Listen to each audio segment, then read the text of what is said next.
Are you involved with crypto at all? I own Bitcoin. I do. I own Bitcoin. I sold my Bored Ape on December 31st to harvest the tax loss. What's the advice to those guys on like how they can build something? Maybe they don't have to sell, but build something and be successful like you've been able to. Yeah.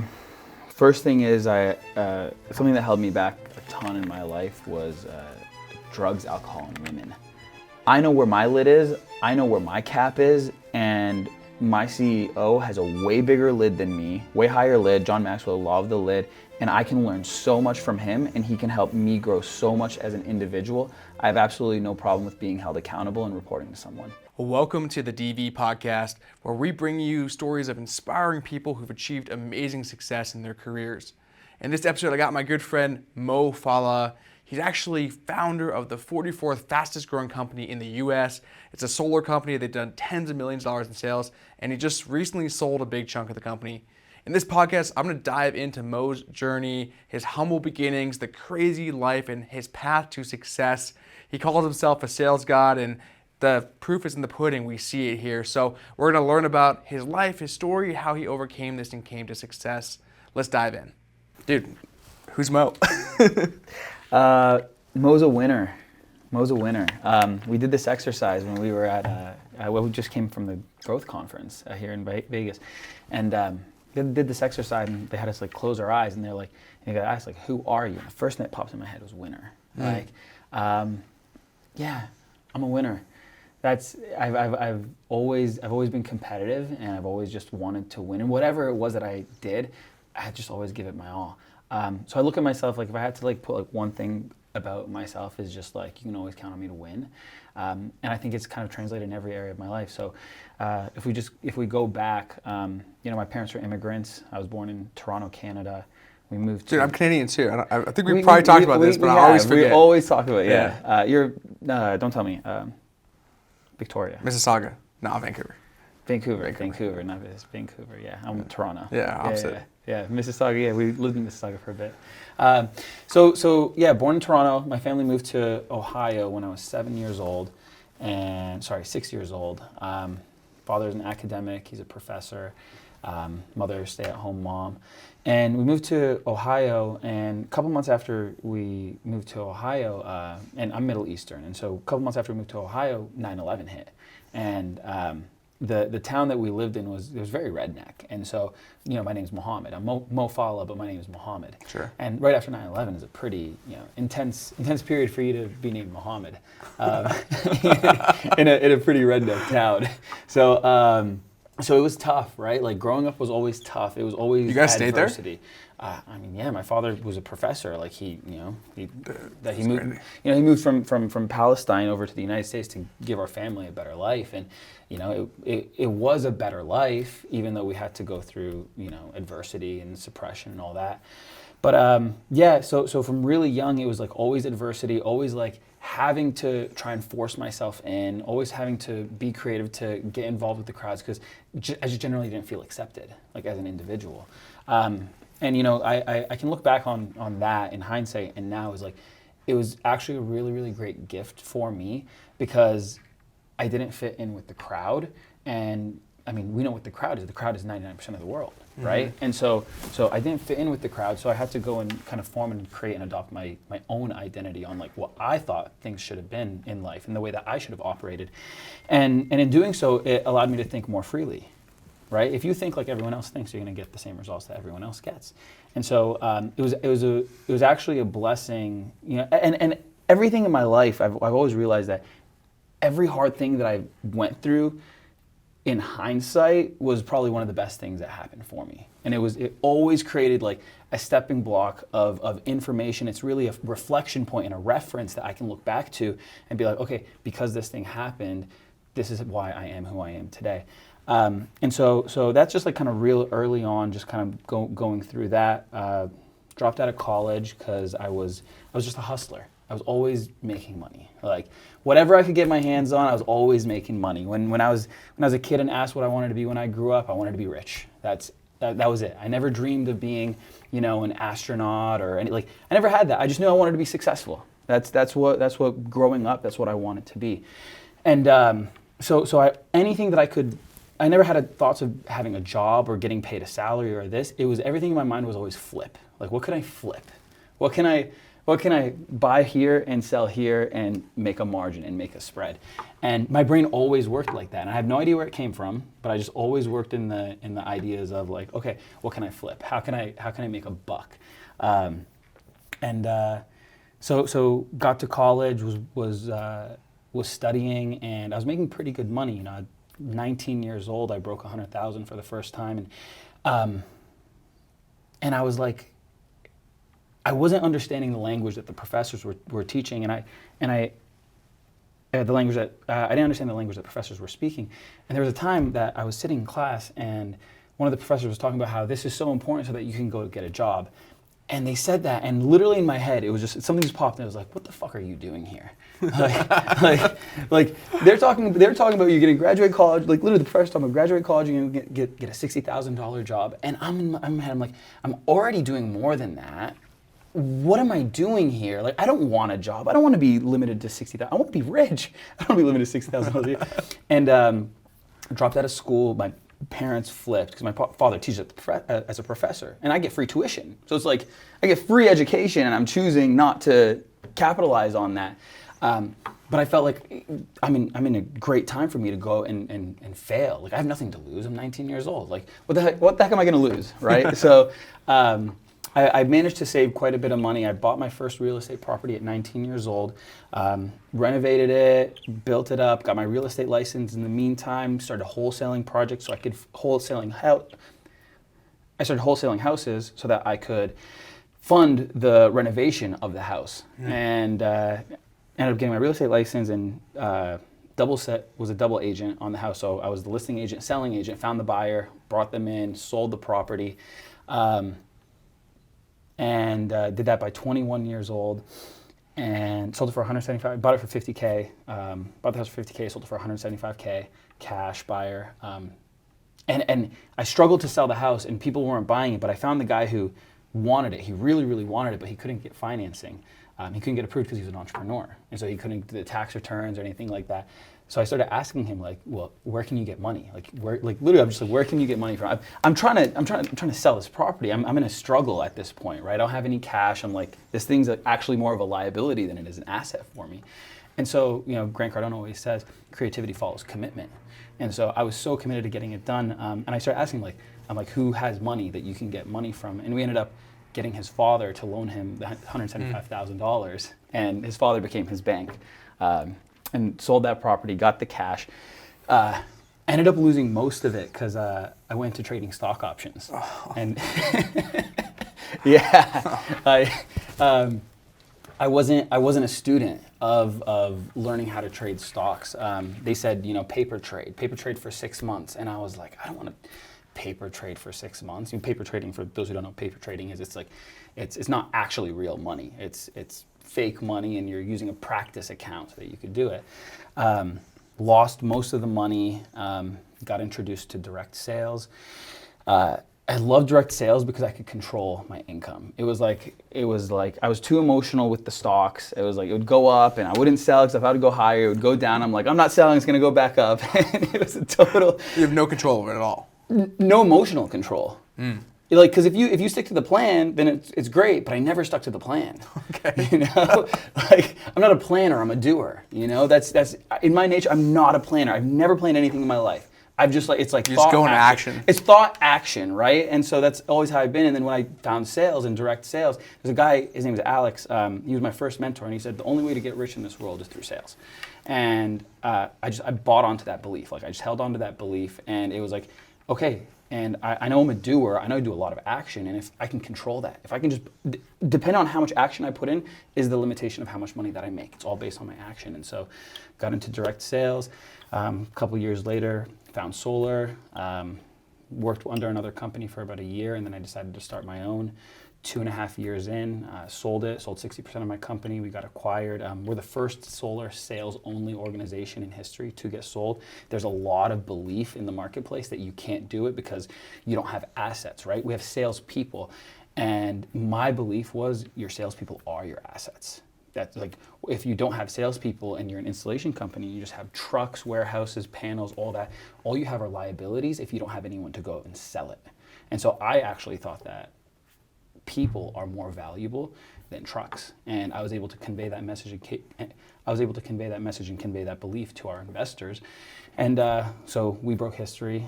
Simple Solar has always been a company that has been innovative and has been raising the bar on what's actually deemed acceptable and possible in the solar space. And we're here today, and I'm appreciative of you having me on this podcast with you, man. That's Mo Falah. Oh, and the quick, I don't know how long that was, that quick 10-minute sum up of history, and there's a lot of intricate details in between. But dude, yeah, what's interesting though is like, so you were faced with challenges pretty much from like your childhood, right? Mm-hmm. And then you were able to take that, and like you're just someone who I think goes against the odds, right? And challenges the norms. And then with school, you were making, like, dude, I had a similar situation. Like I was in business school, and I had started the company. I did 7 figures my first year at like age 21, first year and a half, and I was like, I'm going to school to learn how to run a business from people that are broke. Mm-hmm. Like these professors, they make like $60K a year. It doesn't make sense in my mind. And so like you, I took that leap. But dude, you kind of found your way through real estate. Wasn't the move. Mm-hmm. Are you in real estate now? Love real estate. Absolutely love real estate. It just wasn't the move when you were 21. It's not the move to buy and sell real estate as a realtor, in my opinion. Unless you're in a major city and you are ready to build a massive team and build a business. Like a lot of realtors are, they're solopreneurs. They're an individual person. They try and be everything. They try and be the marketing and the sales and the listing and the administration and the operations. Like if you're gonna go and be a realtor, right? Your whole entire intention needs to be, I'm building a business. And you need to build a business in an organization that does all of the facets of the business, and then you put your attention on marketing. Like your biggest, like I love sales, but marketing I think is senior to sales, because you can have the greatest product in the world, but if nobody knows who you are, then nobody's buying anything. So it's all about getting known and getting attention. So a lot of people, I love real estate. I just would never go into real estate sales. Mm. Yeah. And then, dude, you transition into solar. And solar is like, there's a lot of solar companies out there. So the fact that you were able to position it as a sellable asset, it is really interesting. I actually thought that there was maybe more to it, but you just positioned it as the team and the infrastructure that you built is what's sellable.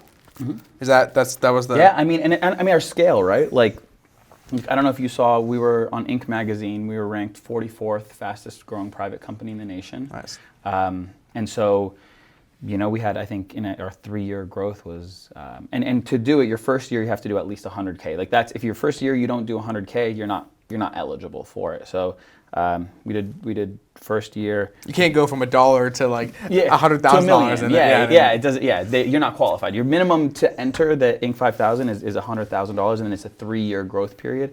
No, so you must have been in like the like 20,000% then, right? Because like, or what was your percentage growth? We were close to 10K. Yeah, a little bit less than 10,000%. Okay. Yeah. A little bit less than 10,000. That top 100 list is all like thousands. I think it was like, if I remember correctly, it was like 8,906% growth in 3 years. With the first year doing at least 100,000. BlockFi was number 1. Mm. Yeah. So, where are they now? God, yeah, definitely not. I mean, that's funny. Dude, we were just talking about crypto before we switched the cameras on, and maybe we'll keep that in too. But are you involved with crypto at all? I own Bitcoin. I do. I own Bitcoin. I sold my Bored Ape on December 31st to harvest the tax loss. That was it. But I still hold the Ethereum, and so I'm probably just going to hold the Ethereum and hold on to Bitcoin.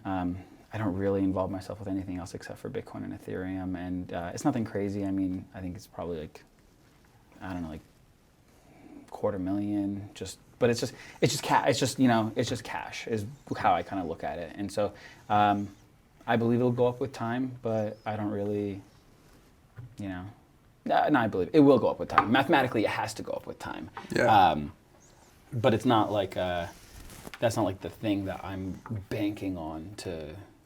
Moonshot, right? Yeah. Yeah, it will. I'm pretty bullish on crypto. Like I believe in the technology of it, and so yeah, Bitcoin will surpass where it was at before, but it'll be challenging because a lot of people who invested in the drop are gonna probably just sell to break even when it hits. So it's gonna be a long way up. It's like 10 years for me. That's I'm looking like this is 10 years. At least. Yeah, it's long-term investment. Yeah. We'll probably maybe we'll have another pump. Like everything's cyclical. Maybe we'll have another cycle of crypto, but who knows? So we were at Door to Door Con not too long ago, and it's just a room full of guys that were how old are you? 28. Just turned 28. A room full of 22-year-old Mo's. What's the advice to those guys on like how they can build something? Maybe they don't have to sell, but build something and be successful like you've been able to. Yeah. First thing is something that held me back a ton in my life was drugs, alcohol, and women. Those were, I always thought that I was like the exception, and I always thought that like weed, I was like, oh, weed doesn't slow me down, like helps me sleep. Like every excuse and justification in the book on why weed was cool, I felt held me back. And for some people, they can do it. I know I can go. Can they do it, or is that just doing as an excuse? They can do it, but they can do it way better without it. They can, yeah, for sure. And but they can go way better, way further, way faster without it. So get off the drugs, get off the booze, and stop trying to chase women.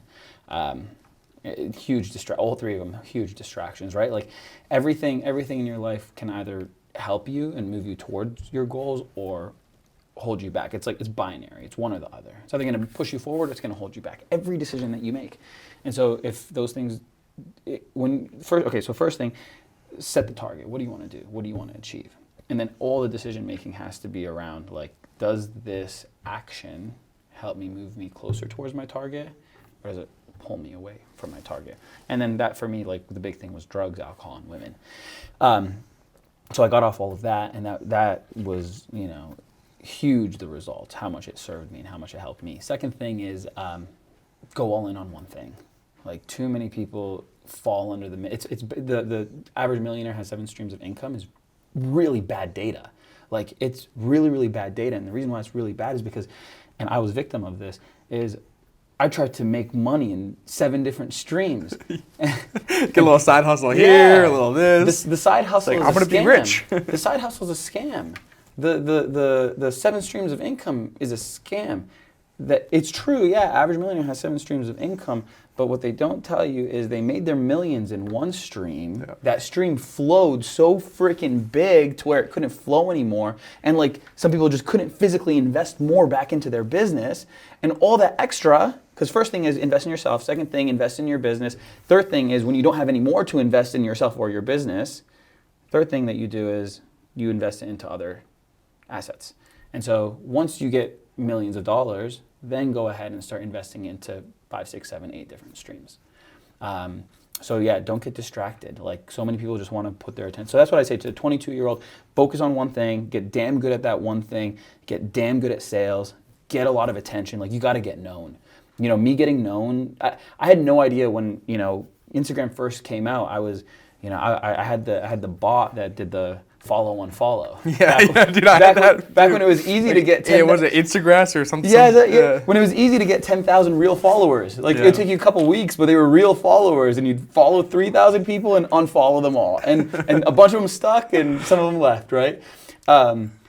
And I didn't really know the importance of getting attention or getting known, but like for some reason I was like, it makes sense to have people know you. Something was just like, it makes sense for people to know who you are.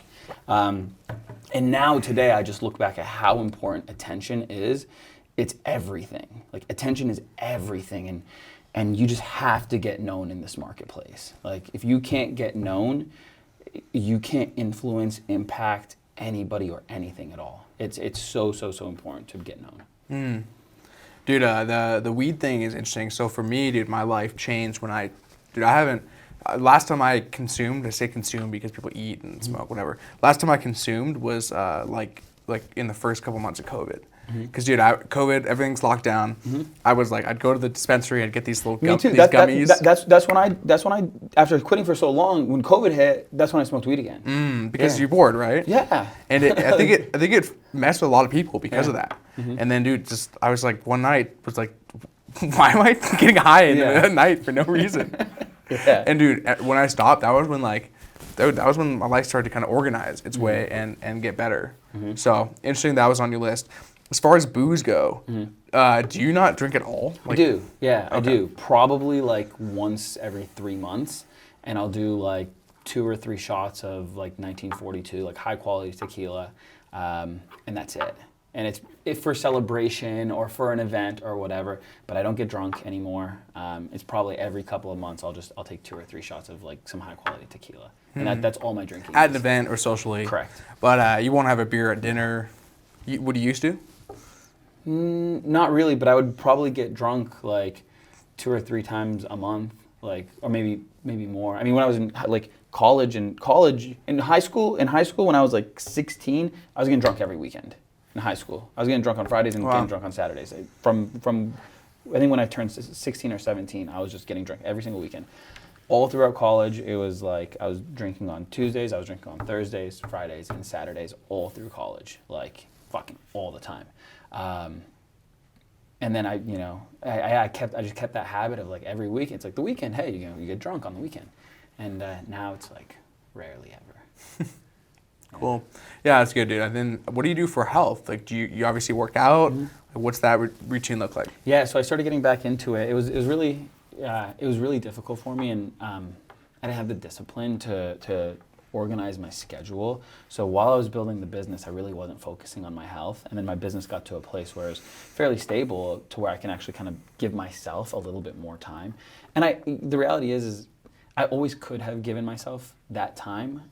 I just wasn't disciplined enough. And I justified and I used the excuse of I'm building my business to not actually focus on my health, when I really could have done the two if I put in more work. And so recently I got back into my health. So I train either at 6 a.m. or 6:30, 6 days a week now. Yeah. Nice. And so like if I can 7. Sometimes I'm just like, fuck, I'm beat. But I really enjoy like working out and exercising.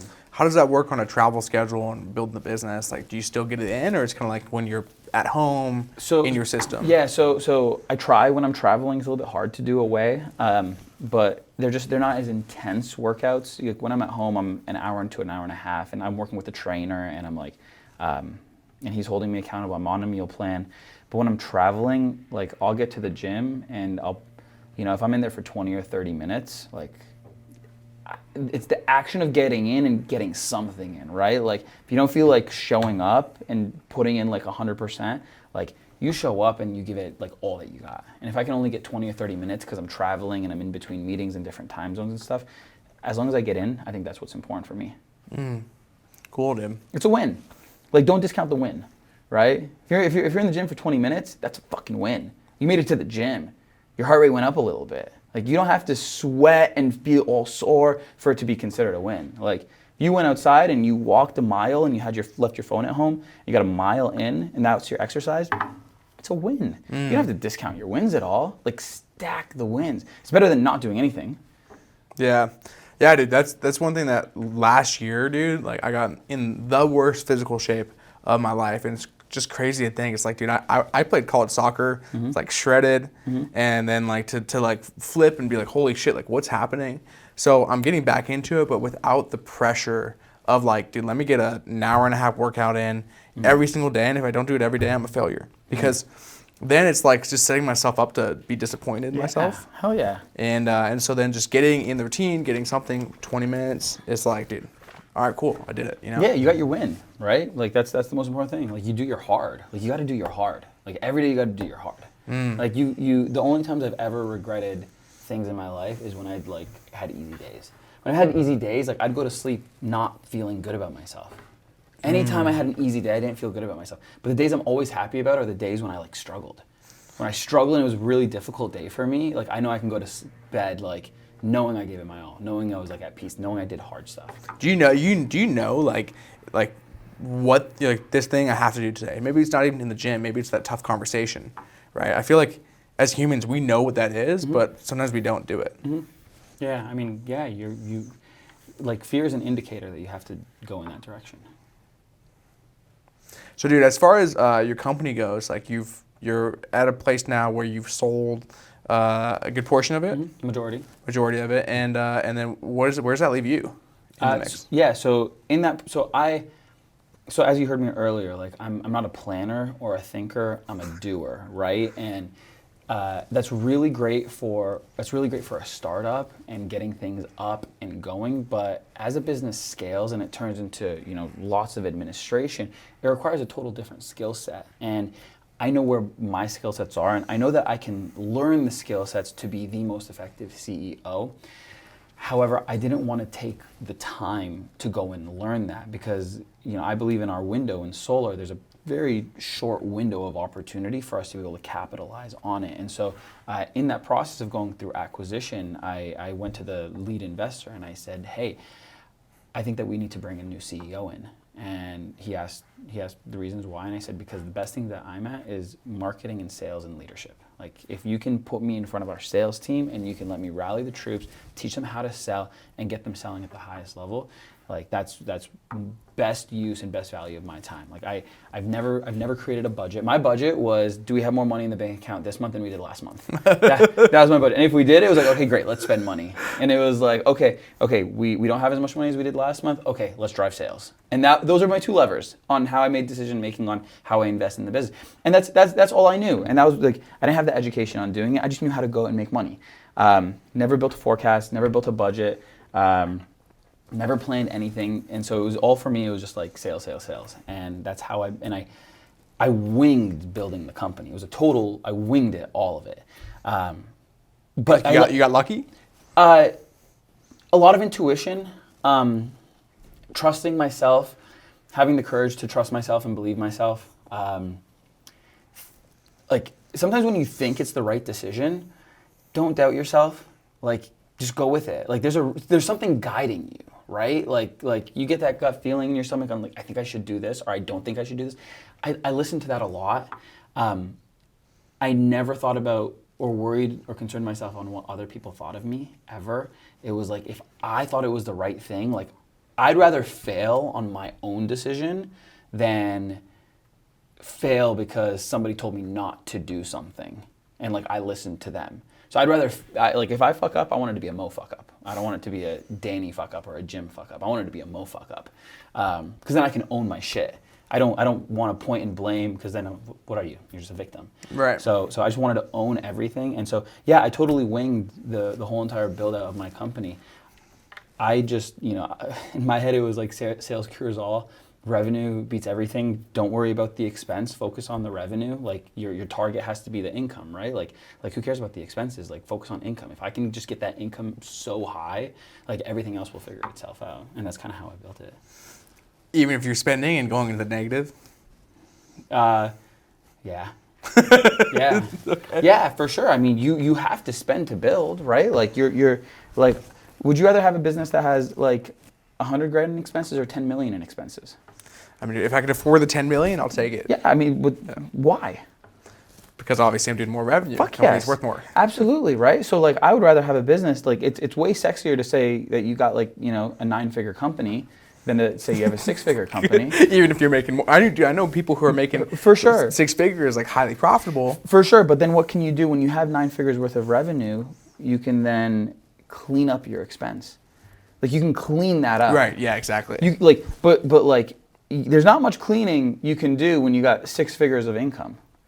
Like there's not much more you can save on the expense. Yeah. It's like you're already pretty Even damn if you're lean. 99% profit, you're still only making 100K. Yeah, exactly, right? So yeah, it was always a focus on revenue. That was and that's why we brought in a great CEO. Like he's a partner of ours.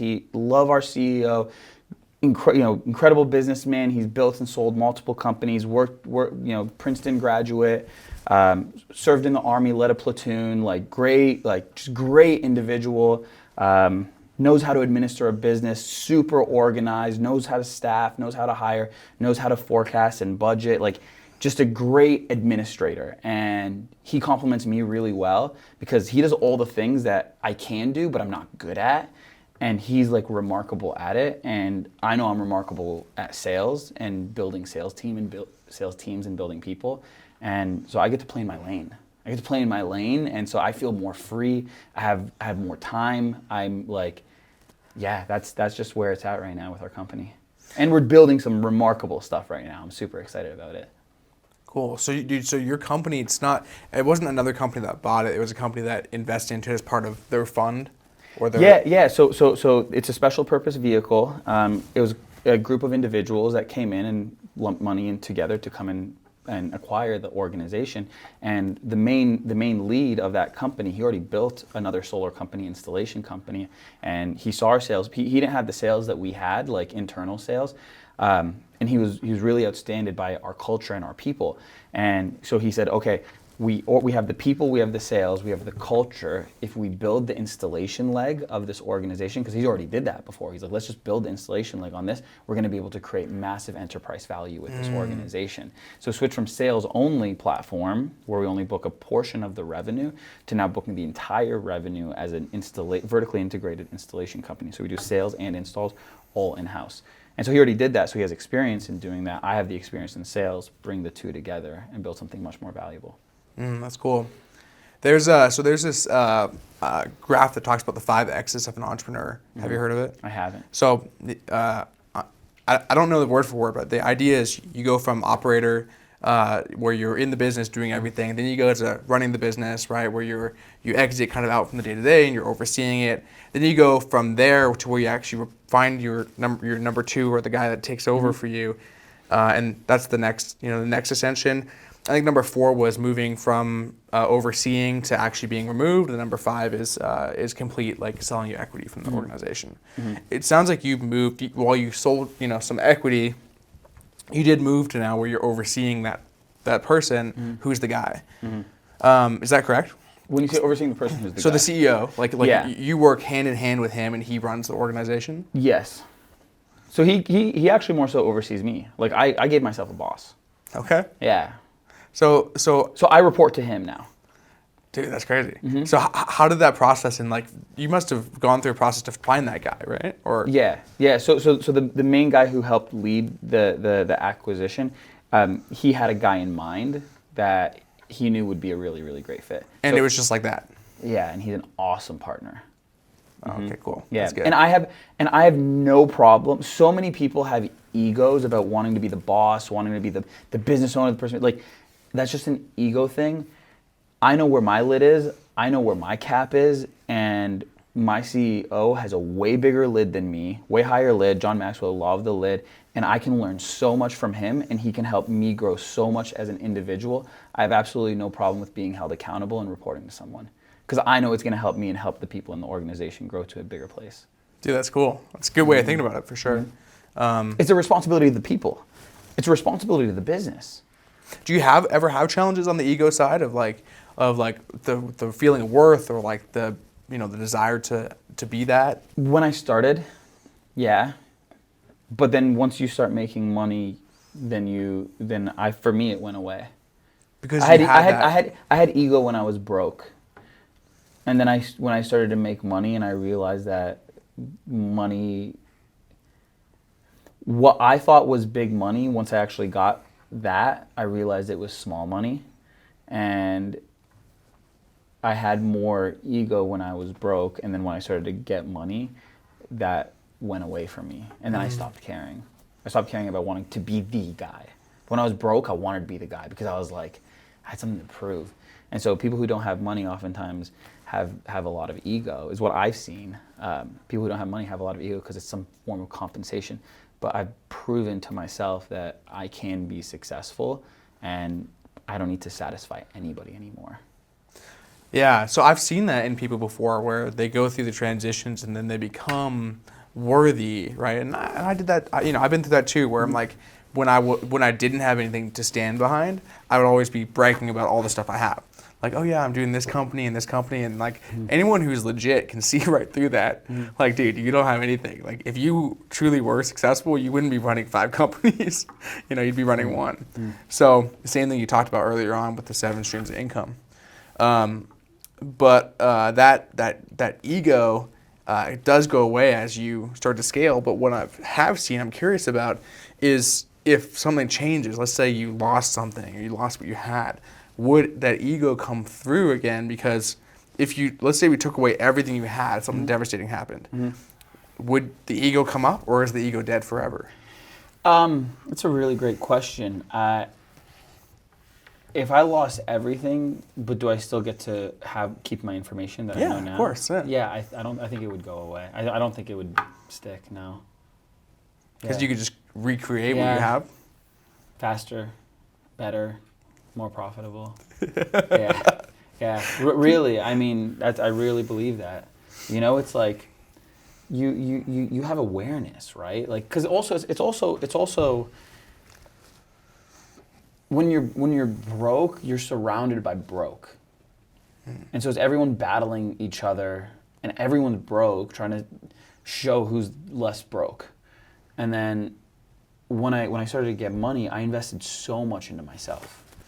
Groups, masterminds, 100 million, like Flashman, yeah. So invested in 100 million, big investor into Cardone and his group and his community and all that. And I got so invested into personal development, and when the groups that I were with, and for a lot of people, they would say, Mo, like, you're very, very successful.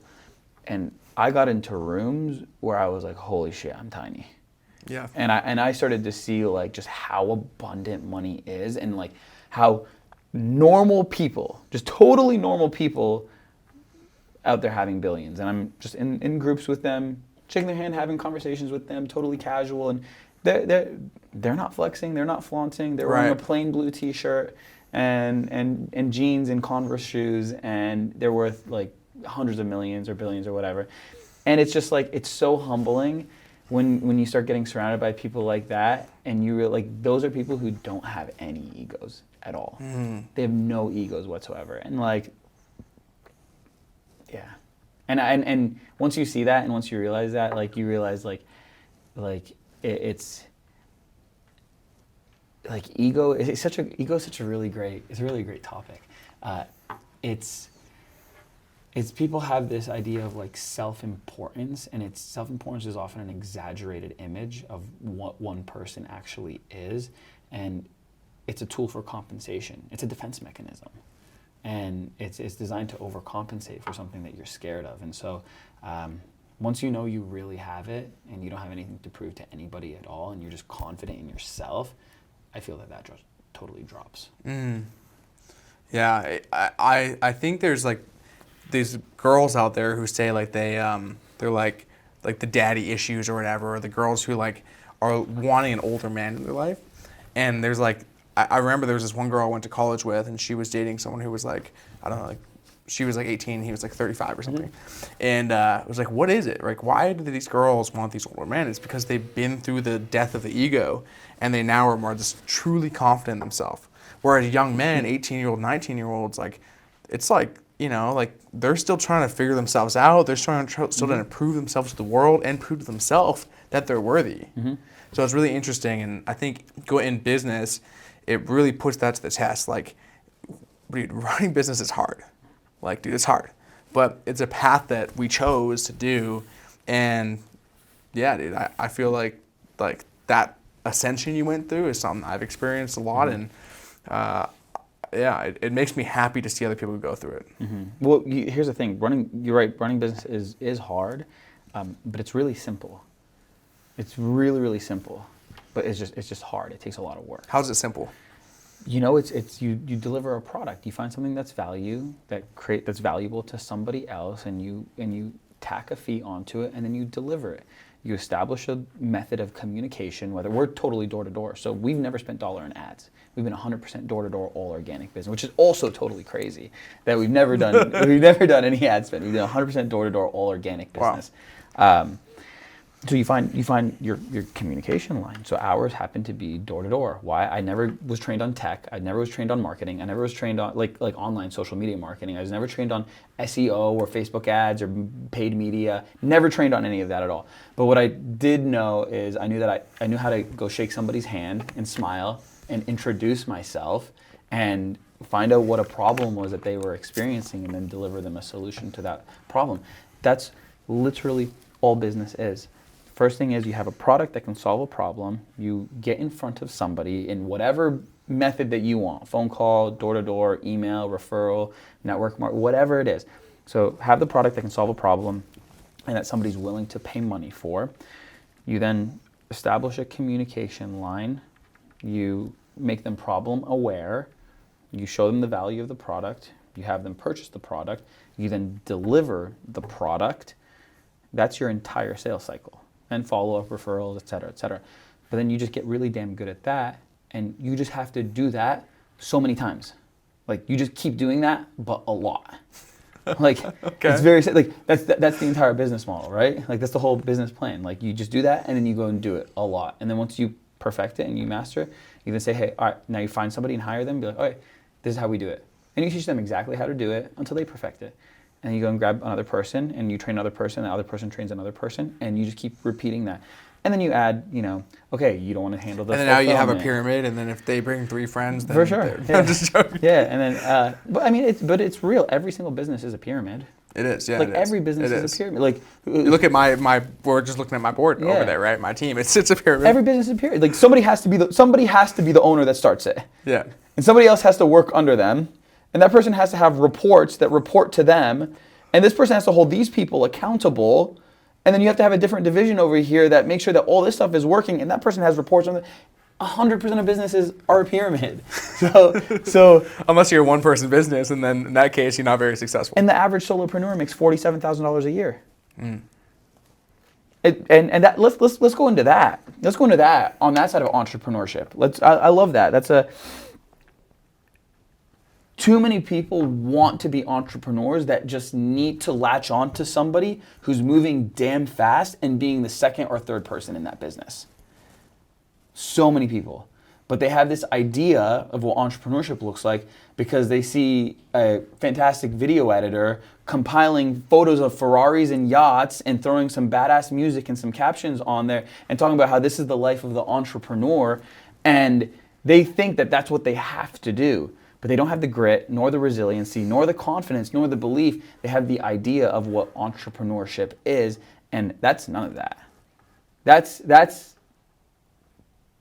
2-3 days a year after 10 years of going through bullshit to have that 30-second clip that you saw. And most people don't realize that, nor have the confidence, grit, or courage it takes to actually get there. And so it's so much better, I think, for individuals that want a great lifestyle to latch onto and draft behind someone who's moving damn fast in a field that you like, that's going and taking on all the risk. The first person is working 80, 90, 100 hours a week, the first person in the business. The second person in a business is working 40, probably like 60 hours, and he's reaping so many of those benefits without having to deal with any of the legal, the accounting, the tax, the hiring, the staffing, the bullshit, the risk, none of it. They don't have to deal with any of that. Yeah. Their risk is maybe their paycheck stops one day, but they don't have to deal with all the other stuff. But if you're the second, third, or fourth person in a business, you're in a really damn good seat. Yeah. And if you're the thousandth, maybe it's a little bit of a different story. So I would go and find somebody who's like the real deal, someone who's like confident when you communicate with them, like you can tell that they're just so bought in, they have this huge intensity and they know what they're doing, they know the direction they're going, they're disciplined, they're ethical, they don't mess around, they're good with their family, they're good with if they have children, they're good with their children, good with their relationships, good with people, they always stick through to their word. They're committed. If they say they're going to do something, they follow through with it. That's somebody that you should go work with. That's somebody that you should just draft behind and push them and go build something badass together. Like, so many people want to be an entrepreneur, and so many people just really aren't cut out for it. And it's not that people shouldn't follow their dreams, but you can also draft along someone who has similar dreams as you, let them take on all the risk, and then you go and just help propel them. The intrapreneur is like so underrated. So underrated. Dude, I haven't thought of it that way, but I love that because I see that. And then I also see that there's people in my company. I got like, we're up to almost 100 employees now, but there's the guy who, my first employee, he's still with me and he's going to continue to ride that. And you're gonna have an exit. Yeah. Oh and, yeah. And he's gonna get compensated. And he's gonna get compensated for that. And exit. same as the first 10 people that came Yeah. on, and so that's the thing. But there's some people in that initial group that, dude, they see they see the private jet, they see the lifestyle. They don't realize like I'm on the private jet because I'm going to an event, I'm bringing people on. Like it's not necessarily all glitz and glam, but they see that and they want it now, and they don't want to go. But you're also, when you're going on the private jet, you have a camera crew around, and you're shooting everything. It's the process. And you're marketing, because you have a marketing agency, right? Yeah. And so you're showing people the thing that you actually deliver. So your marketing and your delivery is the same thing. Yeah. And so it's like you actually almost have to do that so that you can show people what the hell you can do for them. Yeah, dude. And if I wasn't doing that, like I can't just sit in a room all day and market. Like that's not engaging. It's not entertaining. People don't care about that. But the thing is people they don't see that, dude. They don't see like they don't see the 5, 6, 7 years you've been working. They just see like, oh, Mo, the guy who failed at real estate, or get out of real estate, and then the Mo that just sold his company. And they're like, I want to go from here to here, but they don't want to go through that whole middle process. And I think that's creating this culture right now in our society where there's all these like millennials and Gen Zers that they want the end result, but they don't realize what it's taking to do there. And the way you articulate that is wonderful. It's like, all right, and then you can hitch on to someone who's crushing it, get paid to learn, and then ride that wave, get an exit, and now you know the system. You can go out and do it again, or you can do it with that same person again.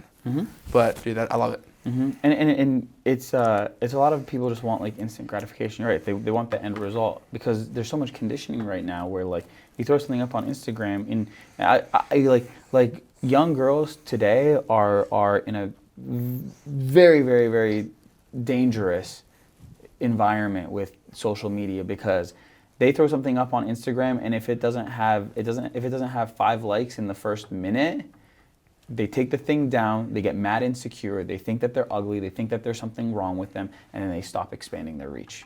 And they start to contrast as individuals. And it's so toxic. And it's the culture, it's the Kim Kardashians of the world. It's all that they're out there and they're promoting their bodies, and what they're showing other young girls is that they need to be promoting their bodies when young girls need to be promoting their voice.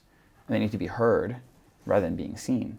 And so people, young girls especially, are putting their attention on the wrong thing. And then what happens when they start putting that out there? They start attracting the wrong people. And they start attracting people who only want them for their bodies rather than who they are. And it's that dopamine hit of people just want that like right away. And if they can't get that like right away, then they think it's the wrong thing, and then they're going to jump from this thing to this thing to this thing to this thing to this thing. They never stick in anything long enough to actually be able to see it go through and work. It's like they'll go into it, they'll have a little bit of success right away, but then it starts getting hard. And once it starts getting hard, they go jump into the other thing. And every single time they hit that hard, they go and jump into another thing and another thing, another thing. And I did that too, right? Like I hit hard, and then just came to a point in my life where I was like, I'm not leaving this thing until I figure this damn shit out. And I stuck with it, and so many times I was like, oh, like solar is a really great business, but there were times where I was like, oh, maybe I should do something else. I'm seeing other people be successful here. And I kept on repeating the same trap. It was like repeating the same cycle, and I was like, no, I told myself I'm sticking with this thing until I figure this thing out. And yeah, I'm just went and stuck through with it. It's that perseverance, dude. It's like making that commitment. You said creativity follows commitment. And there's another thing I remember Tony Robbins said this years ago, I'll never forget, which is once you make a commitment, the whole universe conspires to help you achieve that end goal. But with young kids, young girls, guys too, but especially with girls, like what's happening is social media is promoting the physical shit. like I see this with my girl. Like she'll post she's a musician. She's signed with Sony. She's incredibly talented. She'll do like a backflip holding a guitar, singing, and it'll get like nothing. It's badass. Then it's badass. That's totally incredible badass, talent. yeah. Then on the flip side, she'll do something wearing something that's like, you know, showing a little bit of skin or doing something in a sexy way, blows up. What are we telling people? What are we training it? And we need to strip down and reverse that so that we can actually get down to like. But the thing is, if your girl did that thing for 10 years, it would skyrocket. Do the good thing over and over and over and over again. If she does that for 10 years, and it'll blow do it the right way with people that love her and the music, not For just sure. the physical side. Yeah, but the physical side, like, what does that get to? What does that amount to? Like over long periods of time, like the thing that sucks now is better over long term. The thing that sucks now is better over long term, right? It's like if you choose to go at life easy, it gets hard. If you choose to go at life hard, it gets easy. Dude, what do your parents think of you now? You didn't become a professor. No, they're proud. They're happy, you know, like they're very proud. They're very angry at first, but they're very proud now. I support my parents now. I help fund their life. I send them money every They're single very month. proud. Yeah, they're excited about it, you know. And it's, you know, it's. I look at it as a duty of mine and a responsibility. My parents, they came to America to give their children a better life, and they left everything behind. Like, literally everything they left behind. All their family, everything they know, their, like, everything. When they came to America, they had nobody. I still don't have any family in the U.S. Like I have a brother who just recently moved to Miami, but for the last, like, 7 years, I was in the U.S. all by myself, alone. My parents, you know, once I finished school, they went back home. Home being? Palestine. Okay. Yeah, so we're Palestinian. So they went back home and they're with their families, but they came here to raise us in America. After we graduated, we became adults. They went back home, so they came here only for crazy. Only for that, just to raise the children and to give us a better life. And they did that, and they went back to their families. And you know, now I could be in a tiny little village that's super suppressed. Door knocking, selling solar. Right. But yeah, you know, I could be in a country that doesn't give you opportunity right now. Right. But my parents decided to take the risk and go into massive fear and leave everything they knew and everything they loved to give me this opportunity. It's like, dude, how can I not go out there and give it my all? How can I have this thing? It's like it's just so disrespectful to not take it. And that's why you see so many immigrants. Yep. That's why you see so many immigrants go out, because they value that actual opportunity. And then you see people here in America like, fuck America. It's like, dude, go spend a month in a third world country. Yeah. And go spend a month in a third world country. You don't want to be here? Get the fuck out. Dude, or Canada. I mean, dude, for real Dude, though, like Canada. Oh my God, that is. I'm glad I'm here. Can I call it as it is? Yeah, call it Canada as it is. is a communist Communist country. place. Canada is a communist fucking country. Dude, I make jokes. People, I'm like, oh yeah, like I say I escaped communism. Yeah. And they're like, what? Oh, where? Like Russia? Like, no, yeah, Canada. it's so legit. It is so legit, and it's so sad when people. It's so sad when people don't take advantage of this country and what it has to offer, and people like hate America. It's like they're gonna keep hating America, and I'm gonna keep crushing life in business. like, okay, you can be in your misery and you can cry, and I'm gonna go take advantage of every freaking chance and opportunity I have here. I'm gonna go milk everything that this country has to offer me, while you sit there and bitch and complain about your circumstances. Yeah, dude, and I'm so grateful for like the opportunity in this country. Like, dude, I ran businesses in Canada for a long time. And dude, it's like by the time you pay taxes and all the additional fees, like there's nothing left. Yeah. But here you can actually run business profitably. The economy supports it, and it's set up for entrepreneurs to win. It is. So. Yeah. Great country. God bless America. And yeah, dude, immigrants, like you just see immigrants winning because, I mean, dude, I don't really count. I came from Canada. You're not an immigrant, bro. I am an immigrant. Dylan. Technically Dylan, speaking, I'm an your immigrant. skin is white. It's funny. But dude, I resonate with it because I understand. So Because Canada, I mean, it's hard to do. Dude, it's hard to do business over there. It is. because it's all about everyone being the same. They want everyone to be, you know, the same. And there's not that many billionaires in Canada. There's a lot of like, you know, 100,000aires. Yeah. No, I totally get it. No, you are an immigrant. I give you Thank that. you. Thank you for validating me. Yeah, I revalidate that. Yeah, thank you. Well, cool, dude. So, dude, I have this thing where the previous guest wrote a question for you. They didn't know who you were or where you're from or anything. So I'm going to read you it, and then you'll leave one for the next guest. Yeah, So, let's do it. Wow, that's cool. I've never seen this before. all right.